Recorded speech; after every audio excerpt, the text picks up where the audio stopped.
नमस्कार, आप देख रहे हैं जनतंत्र टीवी। राजस्थान की अहम खबरों के साथ हाजिर हूं मैं शिल्पा तोमर। बुलेटिन की शुरुआत इस वक्त की अहम खबर के साथ। राजस्थान में फिर सामने आई अंतरकलह। जी हां, कांग्रेस विधायक हेमाराम चौधरी ने विधायक पद से इस्तीफा दे दिया है। विधानसभा अध्यक्ष सीपी जोशी को उन्होंने अपना इस्तीफा भेजा। दरअसल हेमाराम चौधरी काफी समय से पार्टी से नाराज चल रहे थे। कई बार उन्होंने बात करने की भी कोशिश की, उनसे भी बात करने की कोशिश हुई, लेकिन कोई नतीजा निकल नहीं पाया और उनकी नाराजगी बढ़ती ही चली गई। और आज आलम ये कि उन्होंने अपना इस्तीफा भेज दिया है। कांग्रेस के वरिष्ठ नेता और बाड़मेर जिले के गुड़ामालानी से विधायक हेमाराम चौधरी अपनी विधानसभा सदस्यता से इस्तीफा दे चुके हैं। हेमाराम चौधरी ने आज विधानसभा अध्यक्ष सीपी जोशी को अपना इस्तीफा भिजवाया। बता दें आपको कि वरिष्ठ कांग्रेस नेता हेमाराम चौधरी लंबे समय से पार्टी से नाराज चल रहे थे। कई बार उन्होंने बात करने की भी कोशिश की।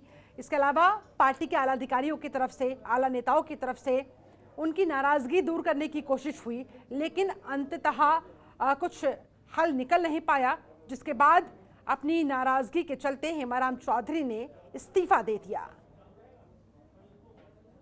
सपना शर्मा हमारे साथ संवाददाता और ज्यादा जानकारी के साथ जुड़ी हुई है, उनका रुख करते हैं। सपना, लंबे समय से पार्टी से वो नाराज चल रहे थे, आखिरकार क्या वजह रही कि पार्टी उन्हें मना नहीं पाई और आज उन्हें अपना इस्तीफा विधानसभा अध्यक्ष को सौंपना पड़ा? देखिए, बिल्कुल शिल्पा, मैं बता दूं, हेमाराम चौधरी के इस्तीफे के बाद एक बार फिर से ये कयास लगाए जा रहे हैं, क्योंकि पायलट गुट के माने जाते हैं हेमाराम चौधरी। पहले भी राजस्थान में मंत्री रह चुके हैं, नेता प्रतिपक्ष रह चुके हैं, सीनियर लीडर हैं ये। तो इनका इस्तीफा पूरी तरह से ये माना जा रहा है कि पायलट गुट जो है एक बार फिर सक्रिय नजर आ रहा है सरकार को अस्थिर करने में। इससे पहले मैं बता दूं, हरियाणा में जो सियासी ड्रामा चला था जब पायलट गुट और गहलोत गुट के बीच में, हरियाणा के गुड़गांव के एक होटल में जब 19 विधायक पायलट गुट के साथ शामिल हुए थे, जिसमें मुरारी लाल मीणा जो दौसा से विधायक हैं, जीआर खटाना बांदीकुई से विधायक थे, वेद सोलंकी बाड़मेर से, हेमाराम चौधरी, यानी कि 1 दर्जन विधायक थे। इन सभी ने एक साथ इससे पहले जब इस्तीफा दिया अपनी सदस्यता के लिए, तो सीपी जोशी जो थे उन्होंने सभी को इस्तीफा देने के कारण के साथ विधानसभा में उपस्थित होने के आदेश दिए। हालांकि ये सभी विधायक उस समय उपस्थित नहीं हुए थे, सियासी ड्रामा चला। इन्होंने हाईकोर्ट में अपील की, उसको चैलेंज किया सीपी जोशी के उस आदेश को। उसके बाद सीपी जोशी ने सुप्रीम कोर्ट में पीआईएल दाखिल की। ये पूरा सियासी ड्रामा चला शिल्पा, और इसके बाद में ये समझौते के बीच उसी बीच में समझौता हुआ कि पायलट गुट के जो विधायक हैं उनमें से कुछ विधायकों को मंत्री पद दिया जाएगा, संगठन में शामिल किया जाएगा। इसके अलावा जो राजनीतिक नियुक्तियां हैं उनमें भी पद दिया जाएगा। लेकिन इसी बीच कोरोना की एंट्री होती है और 3 महीने के लिए जो अमेठी तैयार की थी 3 लोगों की, जिसमें अहमद पटेल थे, केसी वेणुगोपाल, अजय माकन, जिनमें से एक सदस्य की मृत्यु हो गई, अहमद पटेल का निधन हो गया।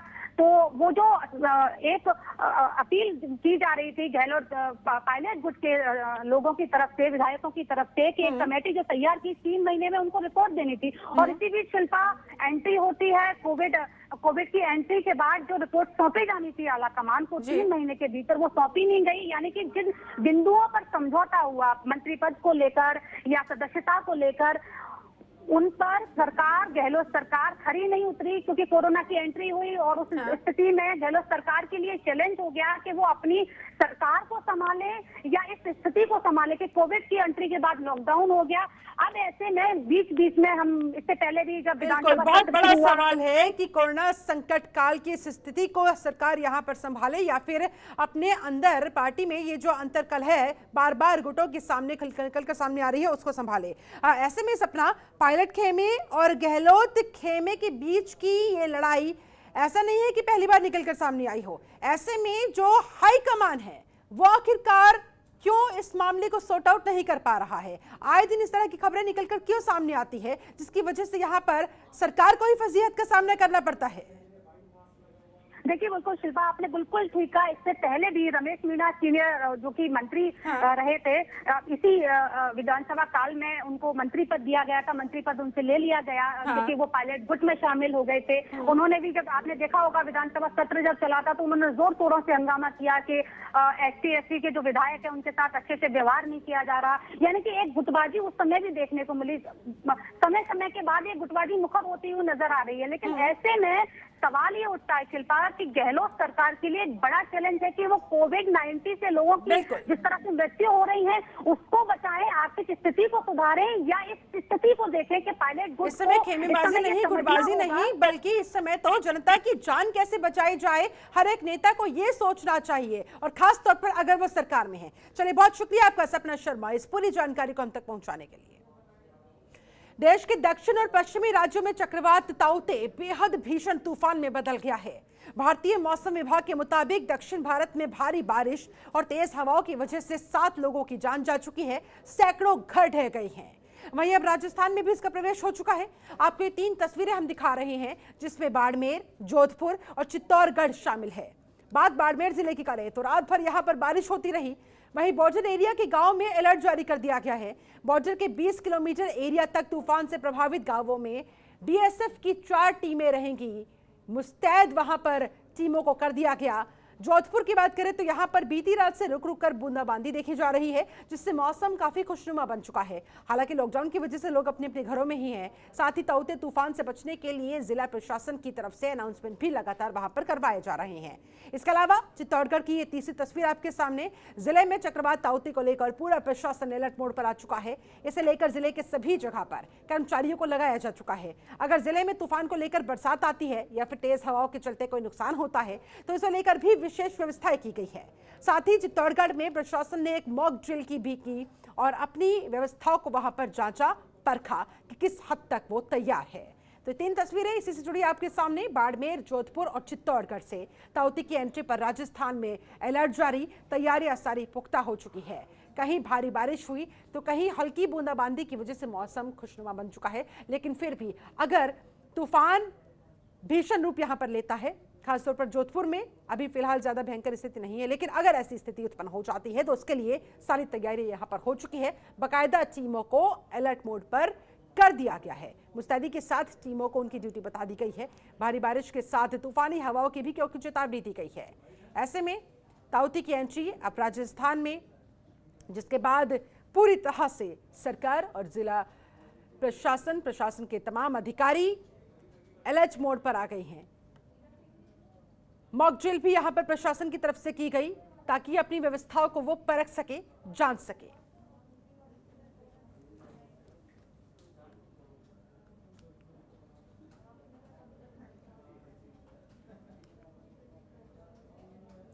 उधर पाली में कोरोना से बचने के लिए गांव वाले अजीबोगरीब नुस्खे अपना रहे हैं। कई जगहों पर गांव के लोगों ने गौमूत्र, गंगा जल, दूध लेकर गांव के चारों तरफ लक्ष्मण रेखा खींच दी है। लोगों का कहना है कि ऐसा करने से कोरोना महामारी से वो लोग बच जाएंगे। जी हां, वीर बजरंग बली विपत्तियों में रक्षा करते हैं। इसी वजह से बजरंग बली के मंदिर में भी पूजा के बाद गांव के चारों तरफ गौमूत्र, दूध और गंगा जल से धार लगाकर कच्चा सूत वहां पर यानी कि धागा वहां पर बांध दिया गया है। और कुछ इस तरह से अंधविश्वास यहां पर लोगों पर भारी पड़ता नजर आ रहा है। कोरोना से बचने के लिए ये लोग पहले बजरंग के मंदिर में जाकर पूजा अर्चना करते दिखाई दिए और उसके बाद फिर गांव के चारों तरफ उन्होंने लक्ष्मण रेखा खींच दी। ये तरकीब ग्रामीणों ने अपनाई है कोरोना से बचने के लिए। ये अजीबोगरीब नुस्खे यहाँ पर गांव वालों की तरफ से अपनाए जा रहे हैं। लेकिन चिंता की बात यह है, ये देखिए तस्वीर आपके सामने, बड़ी संख्या में यहाँ पर सोशल डिस्टेंसिंग की धज्जियां उड़ती नजर आ रही है। लोगों ने अपने चेहरे पर मास्क तक नहीं लगा रखे हैं। ऐसे में संक्रमण का खतरा सबसे ज्यादा इन्हीं लोगों के बीच।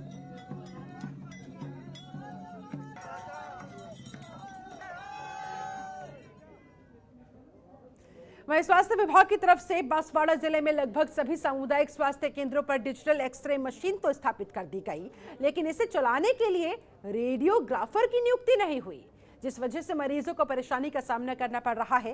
बांसवाड़ा के गरीब लोगों को या तो निजी दुकानों में एक्सरे करवाना पड़ रहा है या फिर जिला मुख्यालय पर महात्मा गांधी चिकित्सालय जाना पड़ रहा है। आलम तो यह है कि जो रेडियोग्राफर काम कर रहा है उससे 2 से 3 सामुदायिक स्वास्थ्य केंद्रों का अतिरिक्त काम भी दे दिया गया, जिसकी वजह से उसके ऊपर वर्कलोड बहुत ज्यादा है। दरअसल जिले में 20 से ज्यादा सामुदायिक स्वास्थ्य केंद्र हैं।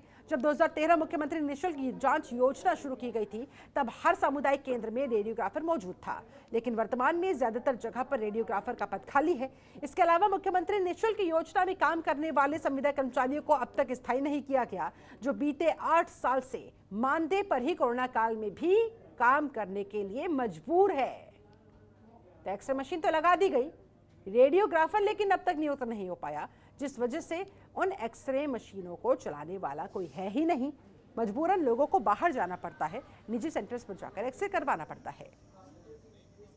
इस कोरोना महामारी में पिछले वर्ष भी हमें कोरोना योद्धा बताया गया एवं हमारे संविदा साथियों पर गहलोत सरकार ने फूल बरसाकर हमारा स्वागत किया एवं हमें आश्वासन दिया, एक झूठा आश्वासन कि हमारी भर्ती पूर्ण कर दी जाएगी, लेकिन उसके बावजूद भी हमारी भर्ती पूरी नहीं हुई।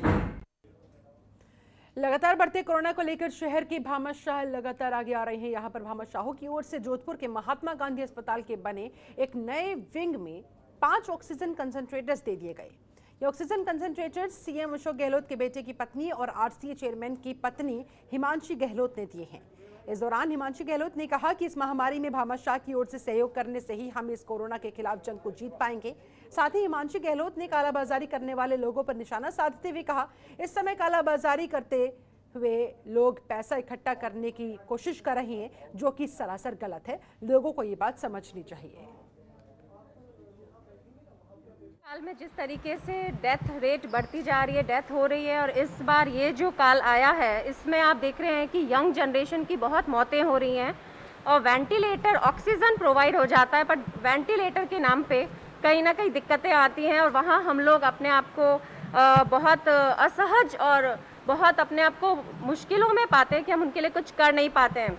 तो मैंने अपने इन्वेंटिव हेल्पिंग हैंड सोसाइटी में इन लोगों ने बद्रीनाथ जी के बेटे ने, कपिल जी चौहान जी ने हमसे आगे आके बोला कि हम 5 वेंटिलेटर डोनेट करना चाहते हैं। महात्मा गांधी हॉस्पिटल इस विंग में ज़रूरत थी ताकि इस वार्ड को चालू किया जा सके। खबरों के निष्पक्ष विश्लेषण के लिए सब्सक्राइब करें Jantantra TV and press the bell icon. Never miss any update.